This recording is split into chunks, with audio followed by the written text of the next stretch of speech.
Welcome to the Visionary Chronicles, a business strategy podcast where we provide insight to those looking for creative, executable strategies built around the latest disruptive ideas, innovative cultures, product creators, and marketing solutions. Welcome to the Visionary Chronicles. Today I would like to talk about product, but more so in a case of a product commercialization that was poorly executed in the marketplace.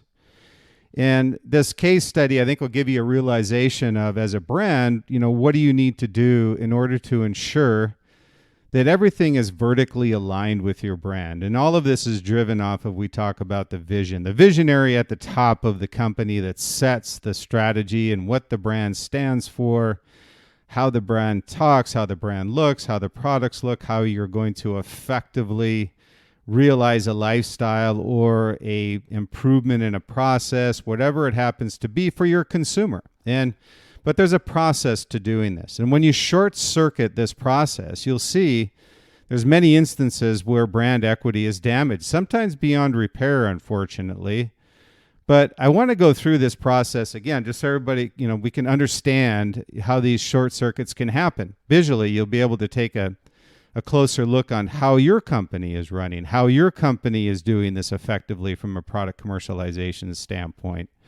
So when we look at this, I go back to what I call the Power Triad, the product, marketing, and sales team. These are the three drivers of a brand, of a company. Now, there's obviously many other functional areas that will connect directly into one of these three areas within the Power Triad, but I just like to talk about these three because they're the most tangible to brands, or the most tangible to people inside of the company, outside of the company. So it's just natural that we talk about this Power Triad, and I mentioned Power Triad, and when I look on these three dots on the triad, the very top of that is always product, and it always starts with product. And when you look at opportunities in the marketplace that you may have, opportunities to develop product to maximize market share growth in a current category you have, and or any new opportunity you see with a incremental category. So all of these are driven off of product. Now, sales may very well come to the product team and say, hey, here's an opportunity. But guess who realizes that vision? It's going to be the product team. But now it certainly has to be driven around how the product or the brand is positioned in the marketplace, and or if they have any authentication in the category that they're looking to go into. Now, these are a lot of considerations prior to putting pen to paper. And this is where the product team at the very front end of what we call this phase of product opportunity, product line planning, whatever it happens to be in your company or brand, when I'm doing these sessions with brands, we always want to make sure that all areas within that Power Triad are covered: product, marketing, and sales. Now, everybody will come in later, but when you're looking at the strategy sessions, the product line planning sessions, all of this is driven around finding an opportunity in the marketplace. Is it right for the brand? Is it something that we can commercialize? And what's the timing look like as to when we can sell this and potentially capture market share? And so when you look at all these opportunities, you want to make sure, again, first and foremost, it's right for the brand, it's right for the vision of the brand. But there is a process, a stepped process to commercializing a product, and you can't take shortcuts. So when you look at the very top end of this product line planning strategy, product is going to take those ideas off the product line planning or strategy planning that you have each year, each quarter, whatever it happens to be, and they'll go through an ideation phase, concept phase, sample coordination, concept development, whatever it happens to be. And again, this can be for products, this can be for technology, a service, a SaaS, whatever it happens to be. But everything starts with an opportunity and strat session, and then it's realized through the product team. And I say it's realized through the product team because that's a critical component to this cycle, this product life cycle working properly in the marketplace. One area that many brands fall short is they try to short circuit the timing. Sales wants it a quarter earlier than we planned for. Hey, on the front end, the ideation and the sampling process, or the overall process of commercializing this service or product, has taken a month longer than anticipated. So there's always ways that product, marketing, and or sales or somebody tries to short circuit it. Now, there's a way to do that, and there's not a way to do that. So you want to make sure that if you're going to do that, that everybody's on board with the change. Now, it can't be that marketing overrides product and product overrides marketing. Those kind of follow along this life cycle. And there are many brands that you see out there, and if you've seen them, you know that they're a marketing brand more than they are a product brand. They're a product brand more than they are a marketing brand. And then you've got the machines that are both product and marketing execution, and they do it extremely well generation after generation. So I say make sure first and foremost that you have this power triad, this cohesive team, one that works together like a machine. And you must have the vision for the brand and then define what the brand stands for to your team and community. And once you have that, these opportunities come to the table, you put them through this machine and through this product life cycle. So first and foremost, you go through product on the ideation phase, sampling, making sure that everything is correct, and then commercializing this product. But throughout that product process, the reason you have the entire team on the front end is because marketing needs to know what's coming down the pipeline. Now, that may seem logical to a lot of people, but I've been with many brands and also brands we work with Liquid Mind where marketing doesn't know what's coming down the pipeline. There's no annual product line planning process. There's no master scheduling process. And there's no strategy around what comes next in the pipeline in addition to timing. I mean, all of these things could be potential issues for marketing. And you want to make sure, and that's why I say a cohesive team, one that works together like a machine, that each anticipates and knows what each other are doing, and they know how it's coming along in the process. Meaning that marketing has time while product is going through the commercialization process to get everything prepped and ready to go for that product to eventually hit the market. And sales knows the timing of when it's going to be available to hit the market for them to sell. So what happens many cases with brands is they try to short circuit that process and they end up shipping a product that's not ready, a product that does not have the proper marketing platform behind it, whether it be social, digital, in-store, POP, online, website, whatever it happens to be from a commercialization standpoint, marketing has a job to do. And if you try to short circuit marketing, it's not going to be a representation of what you want that product to be, product line to be, or service to be. And visually, it's going to convey that. And as a result, consumers will either be confused by the product itself, the performance of the product, your messaging on the product, and it'll be a harder sell-in. And the other part of this on the back end is, as salespeople know, is not only is it a harder sell-in, but once it gets in store, it's going to be even harder to sell out. So you want to make sure you have this cohesive team in place on this product lifecycle planning. So there's this, what I call, foundation of this power triad in which the brand was built upon. And as soon as you start sacrificing and shortcutting this system, this process that you have in place, you short circuit your brand equity. And as a result of that, it's something that you lose loyalty, trust, and also your community and credibility in the marketplace. And believe me, it's a lot harder to rebuild than it is to build. So you want to make sure that whatever you do, you follow this process. So I wanted to bring up what I would call kind of a case study of a brand that when they were getting into a new category, one that was outside of their comfort zone, let's say, and they saw an opportunity, and rightly so. They were doing extremely well. And where else are you going to build revenue? You either gain market share within the current category that you're in, or you go after a new incremental category that's parallel to what you're currently doing and complements what you're doing. So in this instance, Under Armour decided to go after football cleats, which is a natural transition. That's where they started. Kevin did a great job, basically built the foundation for what we call the compression apparel market today, and authenticated himself on the apparel side and felt that it was an easy transition to move it over to football cleat opportunity. basically building this vertical uniform for athletes under the Under Armour name. Now, positioning-wise, marketplace-wise, category-wise, marketplace and positioning, yes. Product category, no. Football cleats are a whole different animal. Footwear is a whole different animal from apparel, which is where their core competency was. But when marketing looked at it, they felt that there was an opportunity to take this brand into football cleats. But the problem was that they leapfrogged over product. Yes, they wanted to get into this category, and yes, it made sense, but only when they were ready. So when they put pen to paper, they felt football cleats was an opportunity, but it would take time.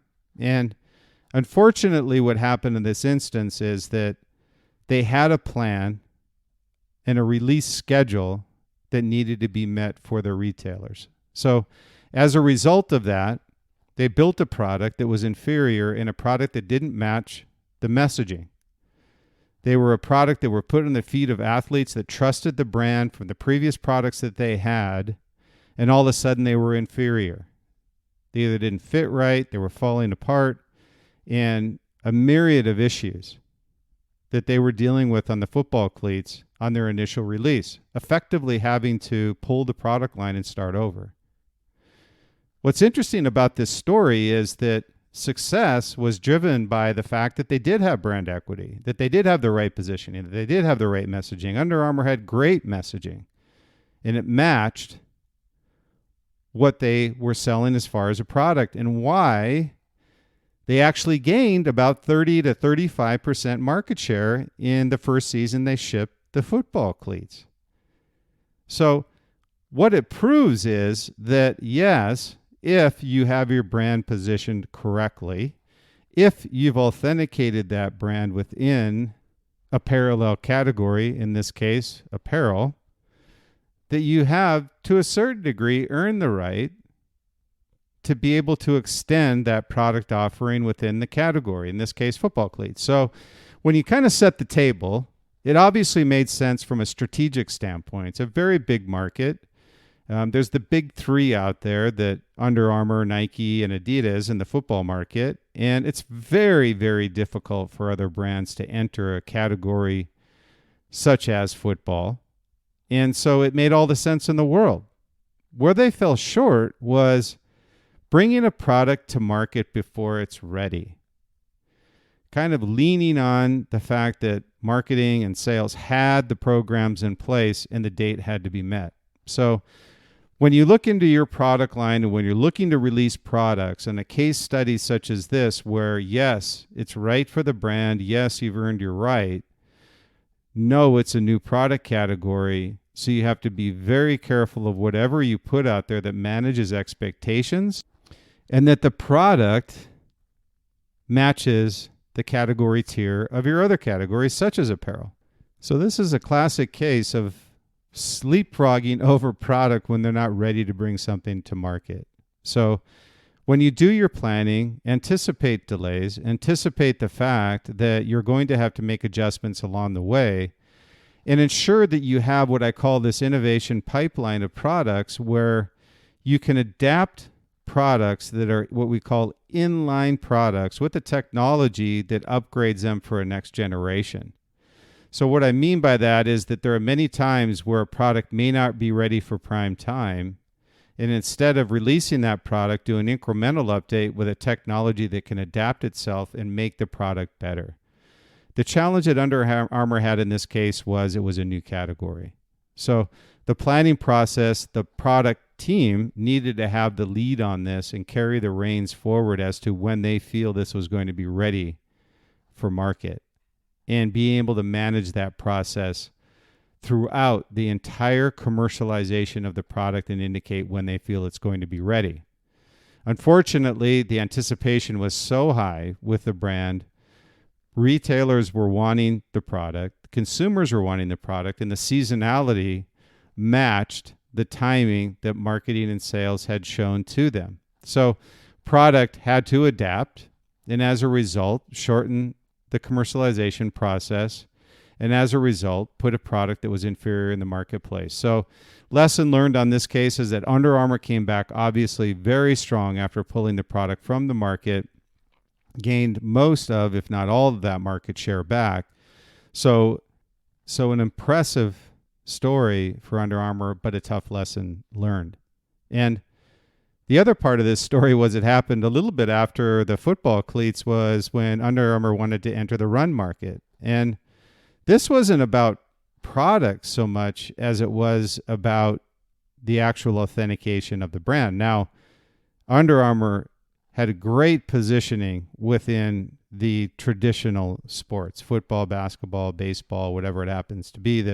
And then you're going to move into a specialty run sport, who is very rabid about authentication of the product, authentication of yourself as a brand, and then entering the marketplace, basically earning your stripes. And in this case, Under Armour had not earned their stripes, and as a result, they were not accepted into the marketplace at the outset. And, the same thing happened with Nike. And as big as Nike is, you run into a run specialty market, you're coming up against the perennial favorites that's all they do 24/7 is run.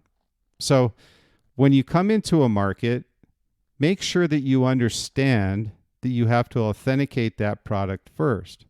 Make sure the product is ready. If you're coming into a new category, such as run, such as football, whatever it may be, in a service you're providing or a new category of product you're providing, make sure that you understand the market you're entering, number one, how to authenticate yourself, number two, ensuring that the product is ready for that market and that you put it on some brand ambassadors. In this case with Run, you want to have authentic runners who have evaluated the product, reviewed it, and done an independent review of the product, and for good or bad, give that feedback to the community so they can make their own judgment.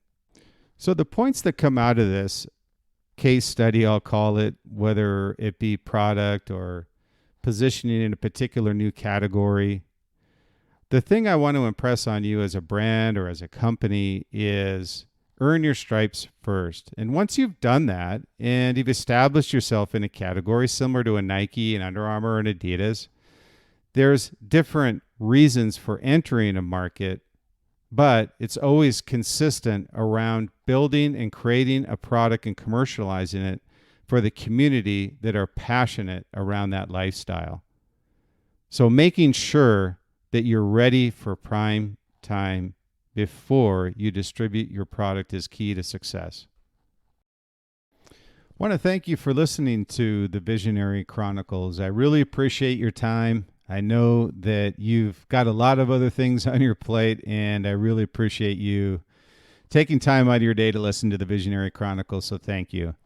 Our intent in creating the Visionary Chronicles was really to address not only critical business issues, but also personal plus professional issues that business owners, entrepreneurs face on a day-to-day basis. So if you could and you like what you hear, certainly the support helps and the reviews are tremendous. So we really appreciate all those of you who have given us reviews. And as we move forward and you give us a review, we're going to be giving away some product as a thank you for those reviews, and also take a look at the Visionary interviews, Visionary Chronicles interviews that we have coming up as well. So if you have somebody who you feel would be a good subject for the Visionary Chronicles, we'd appreciate you having them reach out to us as well. They can go to my site, Brian Smeltzer, BryanSmeltzer.com. Go to the podcast section and you'll see the Visionary interviews. So again, thank you for your time. I appreciate it as always and look forward to our next Visionary Chronicles podcast.